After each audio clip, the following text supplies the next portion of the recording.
28 जनवरी की सुबह एक ऐसी खबर आई जिसने पूरे महाराष्ट्र की आंखों में आंसू भर दिए। महाराष्ट्र के डिप्टी सीएम, जिनको लोग प्यार से दादा कहते हैं, वो एक भयानक विमान हादसे के शिकार हुए और इस हादसे में उनका निधन हो गया। देश दुख मना रहा था, लेकिन इसके बाद जो हुआ वो और भी ज्यादा चौंकाने वाला था। कुछ लोगों ने साफ साफ कहा कि ये सिर्फ विमान हादसा नहीं है, किसी ने इसे साजिश बताया, तो किसी ने कहा कि ये ऐसा हादसा अपने आप से हो ही नहीं सकता। वहीं पे ममता बनर्जी का एक बयान आया जिसे पूरे देश की नजर अपने तरफ खींच ली, और बयान ये था कि इस पूरे मामले की गहराई से जांच होनी चाहिए। अब सवाल उठने लगे, शंकाएं और बढ़ने लगी और सच्चाई अफवाहों के शोर में दबने लगी। लेकिन इन तमाम दावों के बीच एक ही चीज है जो तय कर सकती है कि सच क्या है, और वो है ब्लैक बॉक्स। अब ब्लैक बॉक्स मिल चुका है और उसे फॉरेंसिक लैब में जांच के लिए भेज दिया गया है। ब्लैक बॉक्स मिलना किसी भी विमान हादसे की जांच का सबसे बड़ा मोड़ माना जाता है, क्योंकि ब्लैक बॉक्स सिर्फ और सिर्फ सच्चाई रिकॉर्ड करता है। इस विमान में दो तरह का डेटा रिकॉर्ड हुआ है। उसमें सबसे पहले है फ्लाइट डाटा रिकॉर्डर। ये रिकॉर्ड करता है हर सेकेंड की तकनीकी जानकारी, जैसे कि विमान की गति कितनी थी, ऊंचाई कितनी थी, इंजन की ताकत, कंट्रोल सिस्टम की स्थिति क्या थी और लैंडिंग के समय हर छोटी और बड़ी हलचल।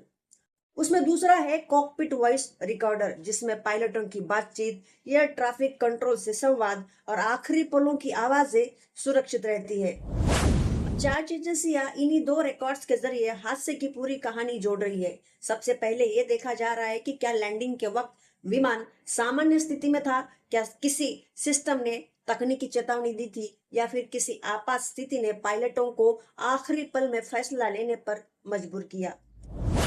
अब इस ब्लैक बॉक्स डाटा से ये भी साफ होगा कि क्या इंजन की पूरी शक्ति काम कर रही थी, या विमान की गति अचानक कम हुई, या फिर ऊंचाई से ऐसा कोई बदलाव हुआ जिससे विमान संभलना नामुमकिन था। फिलहाल ब्लैक बॉक्स को फॉरेंसिक लैब भेज दिया गया है। डेटा निकालने और विश्लेषण की प्रक्रिया कई दिनों तक चल सकती है, क्योंकि एक एक सेकेंड का डेटा को बार बार जांचा जाता है ताकि किसी भी तरह की गलती या निष्कर्ष से बचा जा सके। जांच एजेंसियां साफ साफ कह चुकी है, जब तक ब्लैक बॉक्स की अंतिम रिपोर्ट सामने नहीं आती तब तक किसी भी वजह को सही नहीं माना जा सकता। लेकिन इतना तय है कि ब्लैक बॉक्स बताएगा कि यह हादसा तकनीकी खराबी था, मानवीय चूक थी, या फिर परिस्थितियों का ऐसा मेल जिसने हालात बेकाबू कर दिए।